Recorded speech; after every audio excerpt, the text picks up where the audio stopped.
خطبہ حجۃ الوداع، جو خطبہ آپ نے یوم عرفہ میں میدان عرفہ میں دیا اور جو خطبہ اگلے دن یوم النحر کو دیا، دونوں کو جمع کیا جائے تو تقریباً 10 پیغامات بنتے ہیں۔ پہلا پیغام آپ کی خدمت میں عرض کیا تھا کہ انسانی حقوق کا عالمی منشور رسول اللہ نے پیش کیا تھا، جس کے اندر انسان کی جان،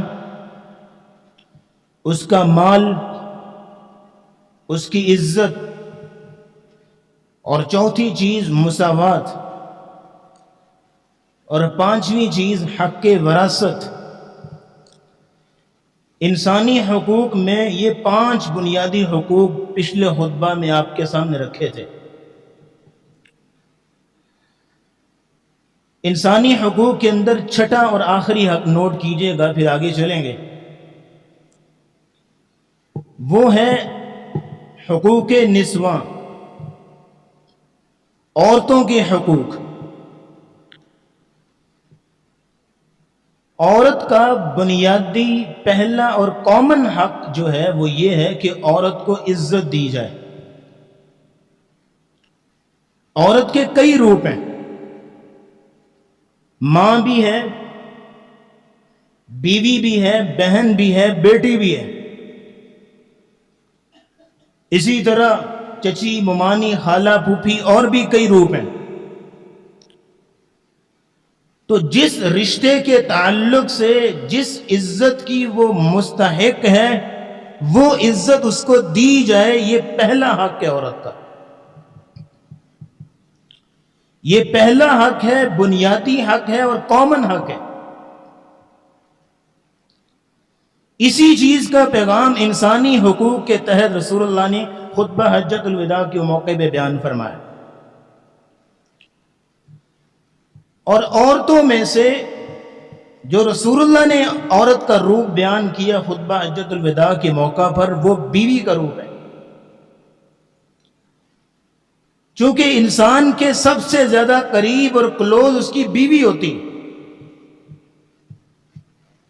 تو جو شخص اپنی بیوی کے حقوق صحیح طور پہ ادا کر پا رہا ہے، تو اس سے یہ توقع رکھی جا سکتی ہے کہ وہ اور دوسری عورتوں کے حقوق بھی ادا کر پائے۔ بیوی کے حقوق میں سے جو سب سے پہلا اور بنیادی حق ہے وہ یہ ہے کہ اپنی بیوی کو عزت دے اور احترام دے۔ بیوی کو عزت دینا، عزت کرنا، دوسروں سے عزت کروانا اور اس کی عزت کا دفاع کرنا، یہ پہلا حق ہے۔ جو شخص اپنی بیوی کو عزت نہیں دے سکتا، احترام نہیں دے سکتا، تو اس کا مطلب یہ ہے کہ وہ باقی حقوق میں بھی فیل ہے۔ ایک صاحب کی بات سن رہے تھے تو کہتے ہیں کہ ایک خاتون کی کال آئی اور انہوں نے کہا کہ کیا ایسا کوئی قانون ہو سکتا ہے، ایسی کوئی رسم ایجاد ہو سکتی ہے کہ ہم خواتین اپنے حق مہر میں یہ چیز لکھوائیں کہ ہمارے خاوند ہماری عزت کریں گے، ہمیں ذلیل نہیں کریں گے، ہمیں ماں بہن کی گالیاں نہیں دیں گے۔ آپ تو ماشاءاللہ پڑھے لکھے سمجھدار سنجیدہ لوگ بیٹھے ہیں، مگر نہ تھوڑا سا باہر نکلیں تو دن رات ایسے جاہل لوگ ہیں، دن رات بیوی کو، ماں بہن کی کبھی گالیاں دے گا، کبھی کچھ کرے گا، مارنے کو دوڑے گا، اور اس کے ماں باپ کا تذکرہ کر کے تانے دے گا، برا بھلا کہے گا۔ یاد رکھیے گا، یہ بات آپ بھی بخوبی جانتے ہیں، عورت اپنے خاوند کے منہ سے ہر قسم کا سخت جملہ ہضم کر لیتی ہے، برداشت کر لیتی ہے، لیکن خاوند اگر اس کے ماں باپ کو برا بھلا کہے اس سے برداشت نہیں ہوتا۔ بلکہ اس لڑکی نے، اس خاتون نے کال پہ تو اس سے بھی آگے بات کہی، اس نے کہا کہ ہم اپنے ماں باپ کو، گھر بار کو، بھائی بہن کو، قوم قبیلے کو، سہیلیوں کو، محلے کو، سب کچھ چھوڑ چھاڑ کے ہم اس خامد کے ساتھ آ کے لگ جاتی ہیں. یہ ہمیں کیا دیتے ہیں؟ 2 وقت کی روٹی، سال میں دو چار سوٹ دے دیے، بس. ہم صرف عزت کا مطالبہ کرتی ہیں، احترام کا مطالبہ کرتی ہیں. اب اس میں یہ بھی نہیں ہے کہ ہر جگہ پہ مرد جو ہے وہ قصوروار ہے اور ہر جگہ پہ عورت مظلوم ہے، بلکہ کئی جگہ پہ تو الٹی گنگا بہتی ہے. خامد جو ہے دبک کے کھڑا ہے اور بیوی تقریر کر رہی ہے، بیوی برا بلا کہہ رہی ہو. کئی ایسی جاہل خواتین بھی ہیں جو اپنے مردوں پہ ہاتھ اٹھاتی ہیں. تو دونوں طرف یہ جرم ہے. تو خطبہ حجۃ الوداع کے موقع پہ جو حقوق بیان کیے گئے انسانی حقوق میں، وہ ان عورتوں کے وہ پہلا حق یہ تھا کہ اس کو عزت دی جائے. رسول اللہ کے لفظ یہ تھے، آپ علیہ الصلوۃ والسلام نے فرمایا فاتقوا اللہ فی النساء، لوگوں عورتوں کے بارے میں اللہ سے ڈرنا، عورتوں کی عزت کرنا. فإنکم اخذتموہن بأمان اللہ، کیونکہ تم نے ان کو اللہ کی امانت میں، اللہ کی گارنٹی میں ان کو حاصل کیا ہے. یعنی ہر کام میں دیکھیں یہاں پہ اللہ رب العزت کا تذکرہ ہے. وَاسْتَحْلَلْتُمْ فُرُوجَهُنَّ بِكَلِمَةِ اللَّهِ، تم وہ عورتیں تمہارے لیے حلال ہوتی ہیں تو اللہ کے کلمے کی وجہ سے. اب دیکھو کہ فَاتَّقُوا اللَّهَ بِأَمَانِ اللَّهِ بِكَلِمَةِ اللَّهِ، اللہ اللہ لے کے آ رہے ہیں بار بار کہ اس رشتے میں اللہ رب العزت کا خیال رکھنا، اللہ سے ڈرنا. اور پھر بنیادی حق بھی بیان کیے. تو لیجئے یہ 6 انسانی حقوق ہو گئے: انسان کی عزت، اس کی جان، اس کا مال، پھر انسانی مساوات، حق وراثت، اور پھر 6 نمبر پہ ازدواجی جو حقوق ہیں ان کا تذکرہ کیا رسول اللہ نے. تو انسانی حقوق میں جو پہلا نقطہ ہے انسانی حقوق کا، اس میں 6 چیزیں رسول اللہ نے بیان فرمائی. اب آگے چلیے، خطبہ حجۃ الوداع کا دوسرا پیغام، اس میں رسول اللہ نے انسانی ہدایت کا ذکر کیا. انسانی ہدایت کا آفاقی اور عالمگیر منشور پیش کیا. اور آپ علیہ الصلوۃ والسلام نے فرمایا وَقَدْ تَرَكْتُ فِيكُمْ مَا لَمْ تَضِلُّوا بَعْدَهُ إِنِ اعْتَصَمْتُمْ بِهِ کتاب اللہ، میں تمہارے درمیان ایک ایسی چیز چھوڑ کے جا رہا ہوں، جب تک تم اس کو تھامے رکھو گے کبھی بھی گمراہ نہیں ہوگے. وہ ہے کتاب اللہ، اللہ کی کتاب قرآن مجید. یعنی انسان کی ہدایت اور اس کی گمراہی کا فیصلہ قرآن سے ہوگا. قرآن طے کرے گا کہ کون بندہ گمراہ ہے اور کون بندہ ہدایت پہ. جس بندے نے علمی اعتبار سے اور عملی اعتبار سے قرآن کو تھام لیا وہ ہدایت پا گیا. جس بندے نے علمی اعتبار سے قرآن کو تھاما ہوا ہے، عملی اعتبار سے نہیں تھاما، وہ گمراہ ہے. اور جو شخص علمی اعتبار سے بھی نہیں تھامتا وہ بھی گمراہ ہے. اسی کتاب حیات، اسی کتاب زندہ کے ذریعے سے وہ جزیرہ نما عرب جہاں پہ وحشتوں اور ظلمتوں کے ڈھیرے تھے، جہاں پہ ہر طرف ظلم و بربریت تھی، جہاں پہ ہر طرف ناانصافی اور بے ایمانی تھی، یہی کتاب زندہ، کتاب حیات قرآن مجید جب آئی تو وہ انسان دنیا کے امام بن گئے. وہ لوگ جو ان پڑھ اور امی کہلاتے تھے، یہ اس قرآن کے آنے کے بعد صحابہ دنیا کے استاد بنے اور معلم بنے. صحابہ دنیا کے امام کیسے بنے؟ اسی قرآن کی وجہ سے. اسی لیے نبی کریم صلی اللہ علیہ وسلم نے فرمایا ان اللہ یرفع بہذا الکتاب اقواما ویضع بہ آخرین، اللہ اسی کتاب کے ذریعے سے بہتوں کو بلندیاں دے گا اور اسی کتاب کے ذریعے سے بہتوں کو ذلیل کرے گا.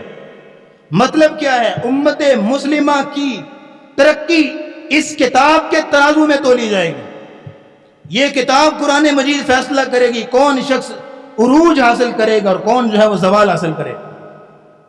اور نبی کریم صلی اللہ علیہ وسلم کی موطا امام مالک میں جو الفاظ موجود ہیں، آپ نے فرمایا ترکت فیکم امرین لن تضلوا ما تمسکتم بہما کتاب اللہ و سنت رسولہ.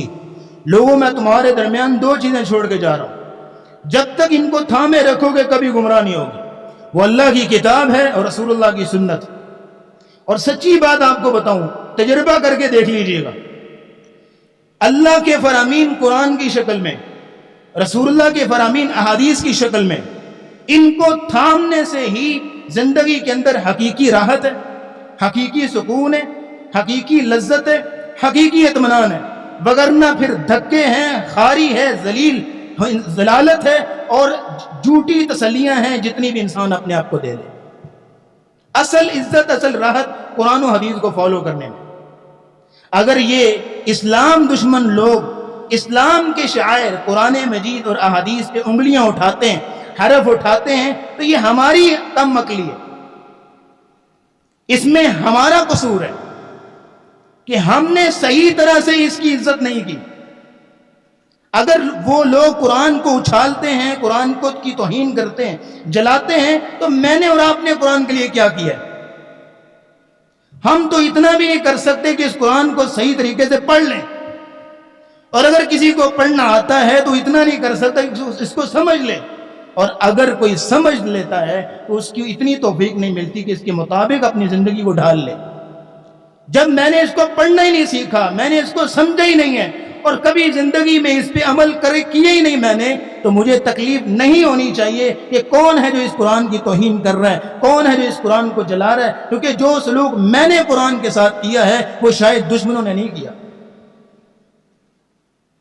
تو دو نکات ہو گئے خطبہ حجۃ الوداع کے پیغام میں، پہلا انسانی حقوق کا بیان منشور دیا، دوسرا انسانی ہدایت کا۔ اور انسانی ہدایت میں جو رسول اللہ صلی اللہ علیہ وسلم نے بیان فرمایا وہ ہے کہ قرآن کو تھامو، اس کے مطابق اپنی زندگیوں کو ڈھالو۔ تیسرے نمبر پہ نوٹ کیجئے گا، خطبہ حجۃ الوداع میں تیسرا پیغام وہ لین دین کے معاملات کے متعلق۔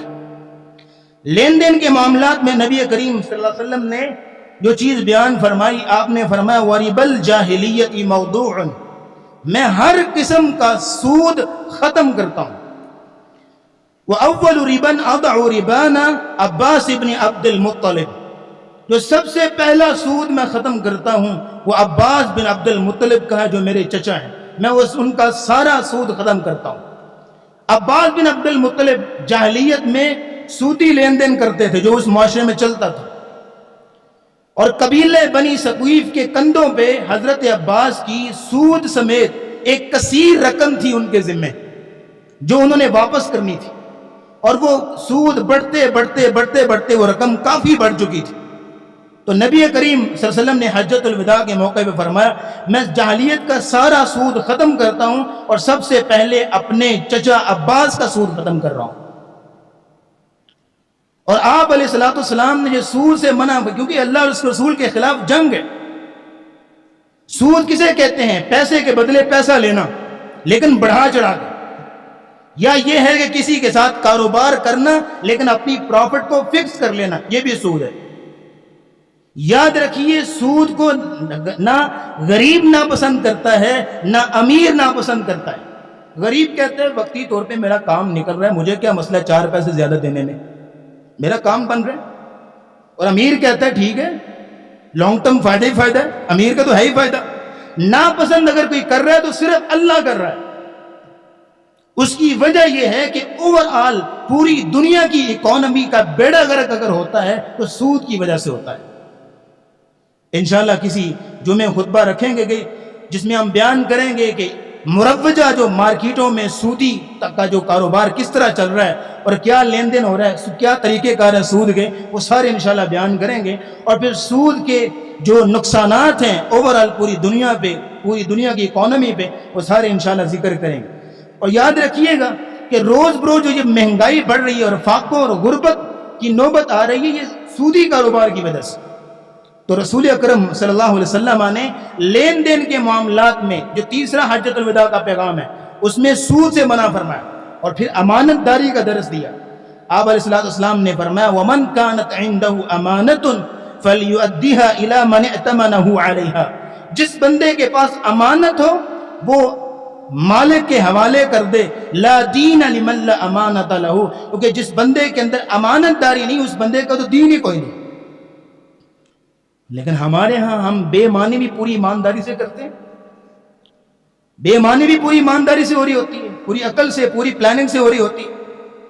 تو تیسرا پیغام حجۃ الوداع میں وہ لین دین کے معاملات میں جو گڑبڑیاں ہوتی ہیں ان سے منع فرمایا۔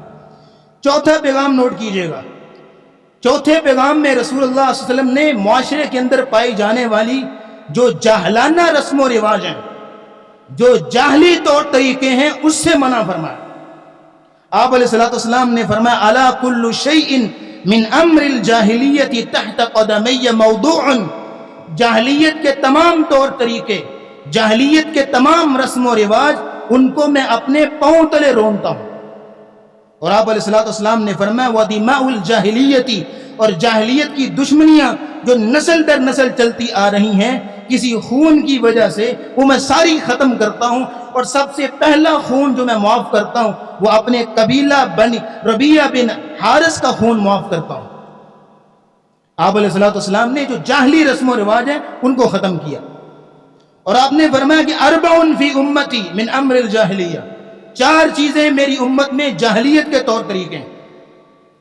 الفخر فی الاحساب، پہلی چیز حسب نسب میں فخر کرنا، اپنی ذات پہ، اپنی برادری پہ، اپنی امیری پہ فخر کرنا۔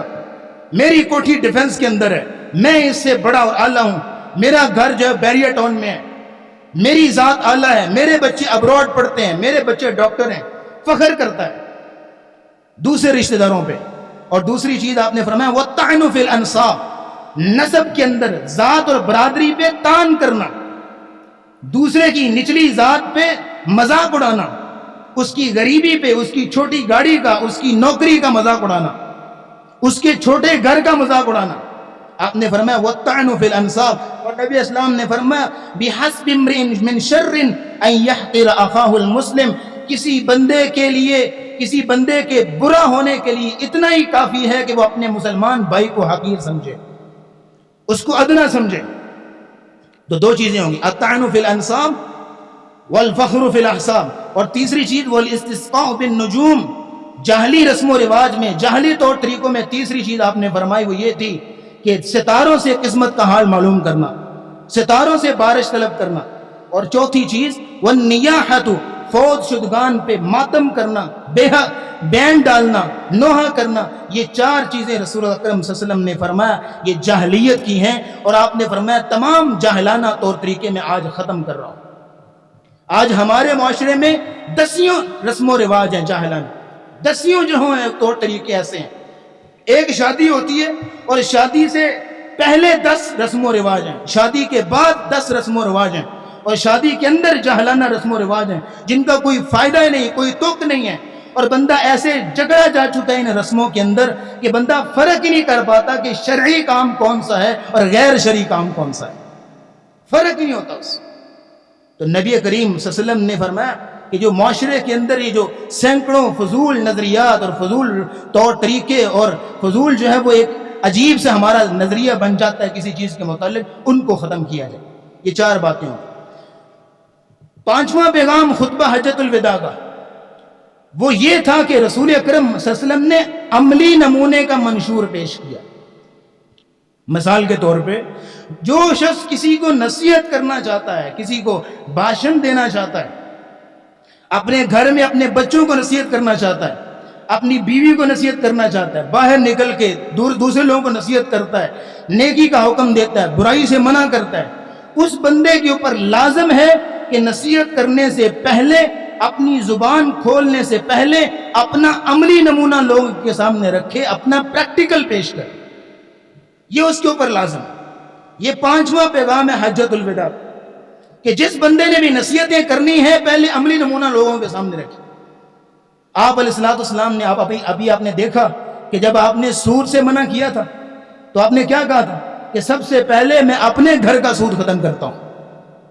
جب رسول اللہ نے خون معاف کیے تو پھر آپ علیہ الصلوۃ والسلام نے اپنے قبیلے کا ربیعہ بن حارث کا خون معاف کیا۔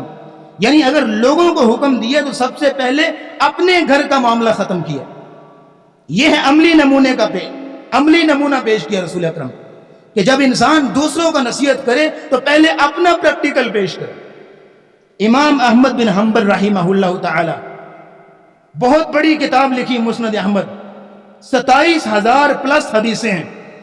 انہوں نے کہا کہ ما کتبت حدیثا عن النبی صلی اللہ علیہ وسلم الا وقد عملت به، میں نے کوئی حدیث رسول اللہ کی نہیں لکھی جب تک کہ اس پہ خود عمل نہیں کیا، بلکہ کہتے ہیں حتی مر بی الحدیث ان النبی صلی اللہ علیہ وسلم احتجم، یہاں تک کہ میں اس حدیث پہ پہنچا کہ رسول اللہ صلی اللہ علیہ وسلم نے حجامہ کروایا، سینگی لگوائی اور آپ علیہ السلام نے حجامہ کرنے والے کو 1 دینار دیا تھا۔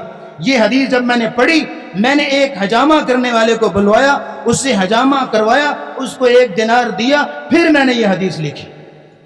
27,000 پلس حدیثیں لکھی، کوئی حدیث نہیں لکھی جب تک اس پہ عمل نہیں کیا۔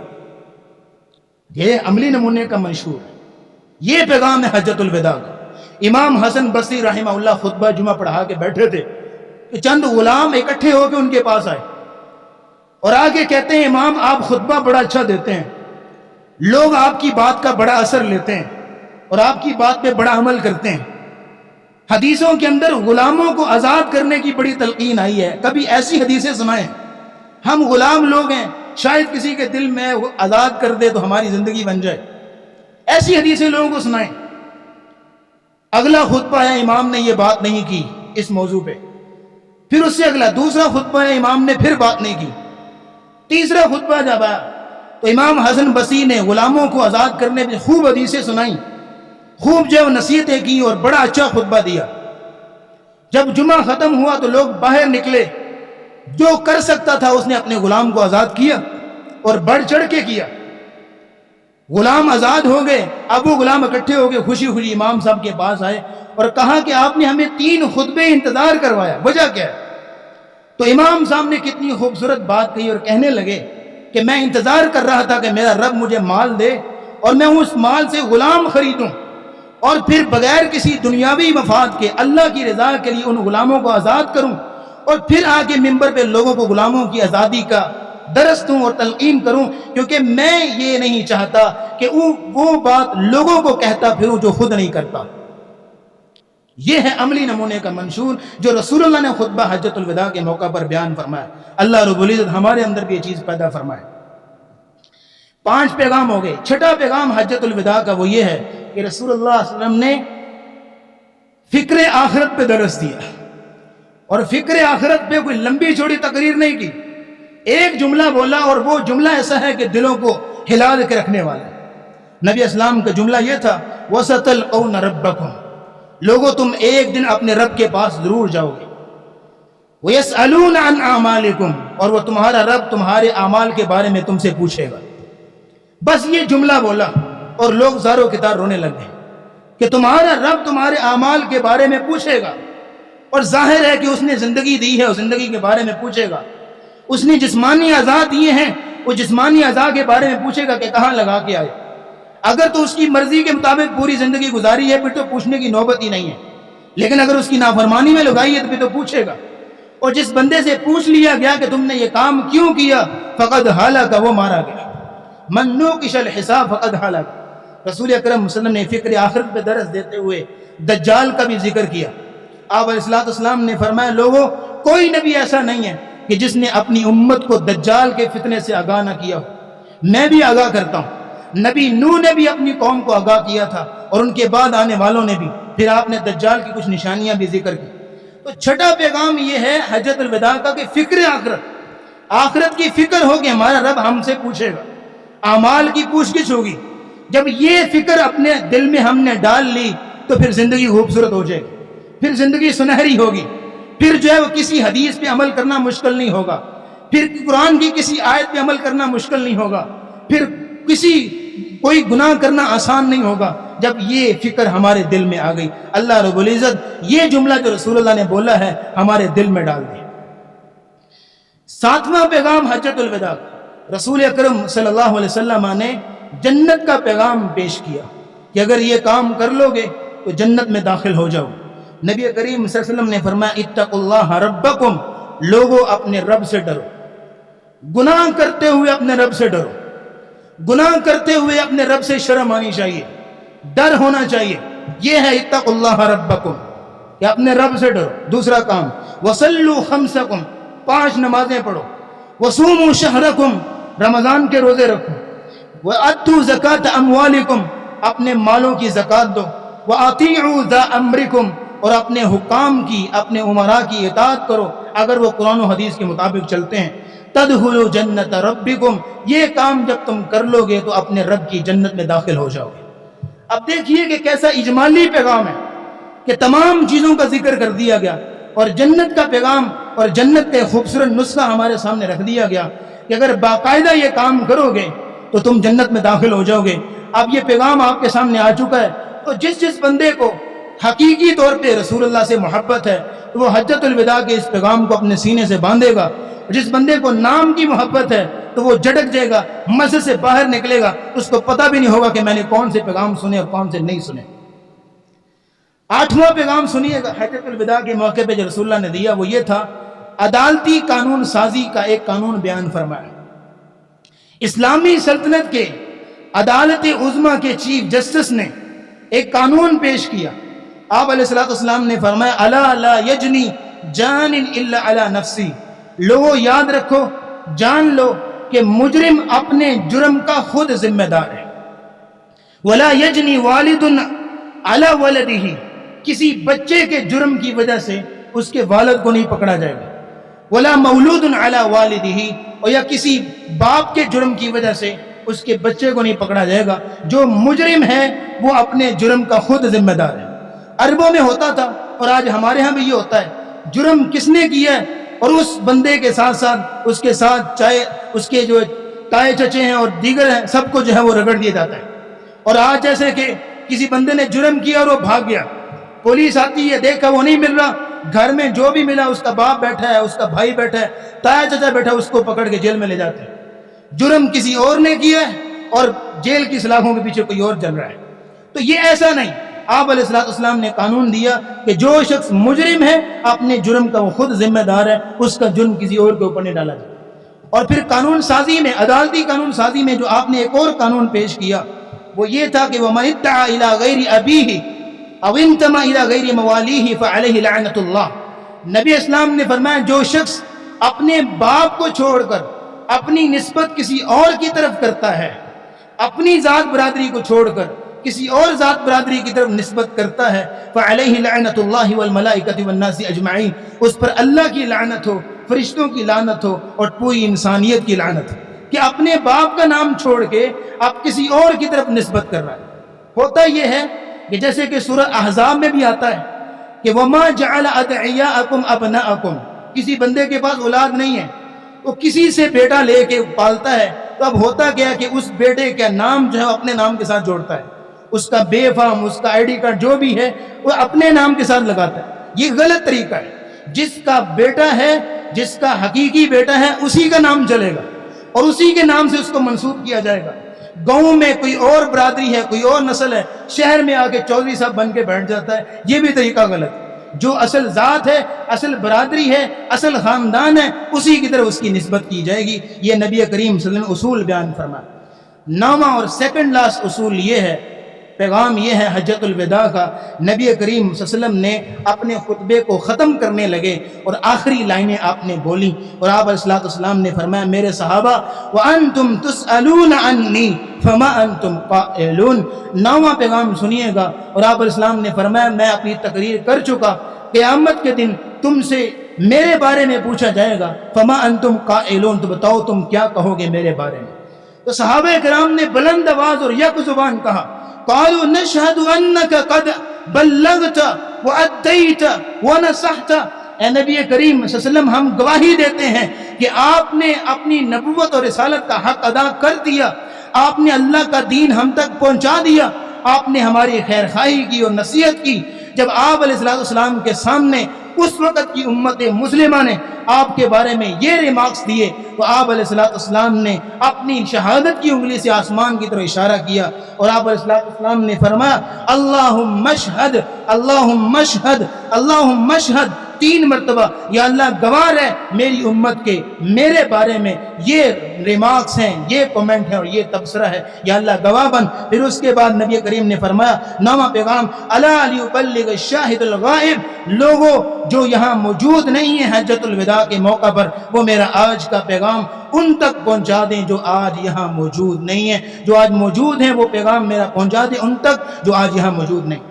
اور آپ علیہ السلام نے فرمایا، ہو سکتا ہے کہ بعد میں آنے والے لوگ میرے ان پیغامات کو زیادہ مضبوطی سے پکڑیں آج کے لوگوں کی نسبت۔ یہ ہے 9واں پیغام کہ آپ علیہ السلام نے فرمایا کہ اب میں نے جو ہے ذمہ داری ادا کر دی ہے، اب یہ ذمہ داری تمہارے کندھوں کے اوپر ہے، میں نے تبلیغ کر دی، اب یہ تمہاری ذمہ داری بن گئی ہے کہ تم جو ہے وہ اس کی کریا کریا، بستی بستی، نگر نگر، شہر شہر اس کی جو ہے وہ اس کی پرچار کرو اور اس کی تبلیغ کرو۔ پھر یہ ہے کہ صحابہ کرام نکل پڑے، جبکہ مدینے میں رسول اللہ کے پاس رہنا یہ بڑی سعادت کی بات ہے، خوش بختی کی بات ہے، لیکن نہیں، صحابہ نکل پڑے، کوئی عراق جا رہا ہے، کوئی شام جا رہا ہے، اور آج آپ دیکھتے ہیں تاریخ میں پڑھتے ہیں کہ کوئی صحابہ ہند میں بھی آئے تھے، ہندوستان میں بھی، بر صغیر میں بھی آئے تھے، کوئی ادھر بھی، کوئی ادھر۔ کیا ہے کہ اس پیغام کو سن کے کہ لوگوں تک پیغام پہنچانا ہے، ہماری ذمہ داری ہے، رسول اللہ نے ذمہ داری ادا کر دی، لوگ نکل پڑے۔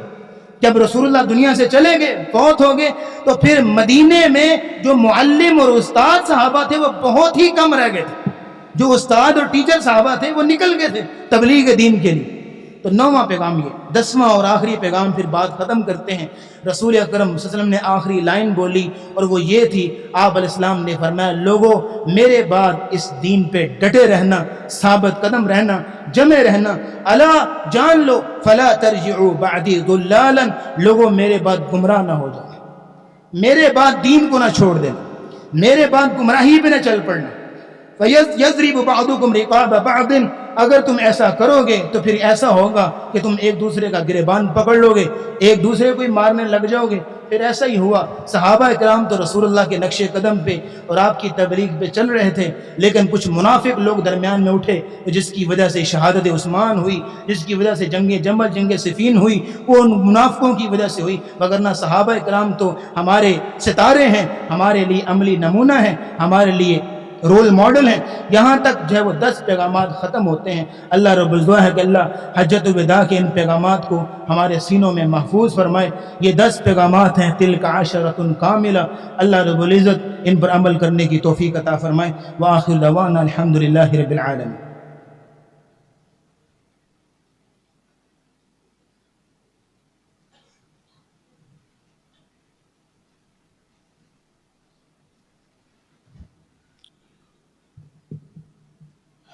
خطبے میں بیماروں کے لیے دعا کیجیے گا۔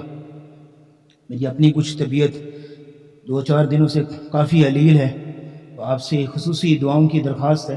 آج کا جمعہ بھی شاید آپ کو اچھا لگا ہو، بس اسی طبیعت کی خرابی کے پیش نظر کچھ زبان میں بھی لڑکھڑاہٹ تھی، سانس کا جو ہے پرابلم، اللہ رب العزت تمام بیماروں کو شفا عطا فرمائے۔